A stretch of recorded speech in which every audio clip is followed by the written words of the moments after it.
Chapter 13. Saul reigned 1 year, and when he had reigned 2 years over Israel, Saul chose for himself 3,000 men of Israel. 2,000 were with Saul at Michmash and in the mountains of Bethel, and 1,000 were with Jonathan in Gibeah of Benjamin. The rest of the people he sent away, every man to his tent. And Jonathan attacked the garrison of the Philistines that was in Geba, and the Philistines heard it. Then Saul blew the trumpet throughout all the land, saying, "Let the Hebrews hear."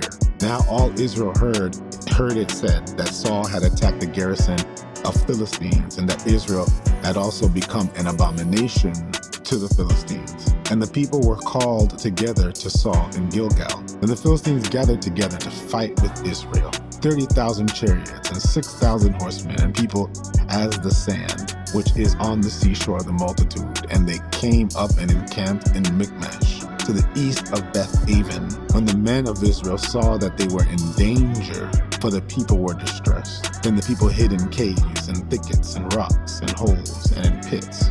And some of the Hebrews crossed over the Jordan to the land of Gad and Gilead. As for Saul, he was still in Gilgal, and all the people followed him trembling. Then he waited 7 days according to the time set by Samuel, but Samuel did not come to Gilgal, and the people were scattered from him. So Saul said, "Bring a burnt sacrifice and peace offerings here to me." And he offered the burnt offering. Now it happened, as soon as he finished presenting the burnt offering, that Samuel came. And Saul went out to meet him that he might greet him. And Samuel said, "What have you done?"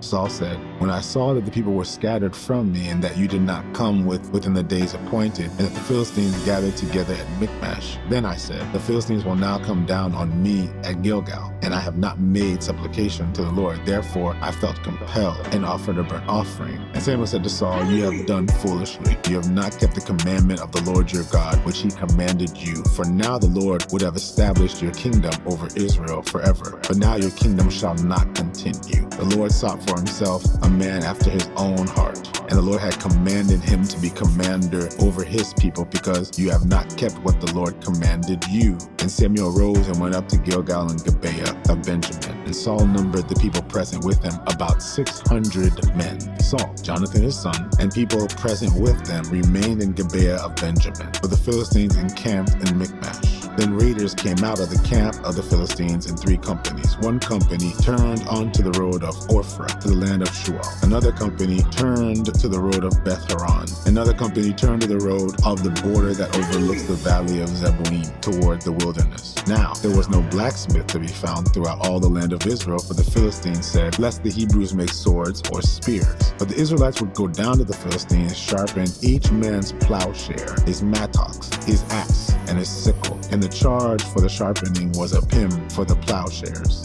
and the mattocks, the forks, and the axes, and to be set as points and goads. So it came about on the day of battle that there was neither sword nor spear found in the hand of the people who were with Saul and Jonathan his son. And the garrison of the Philistines went out to the pass of Michmash.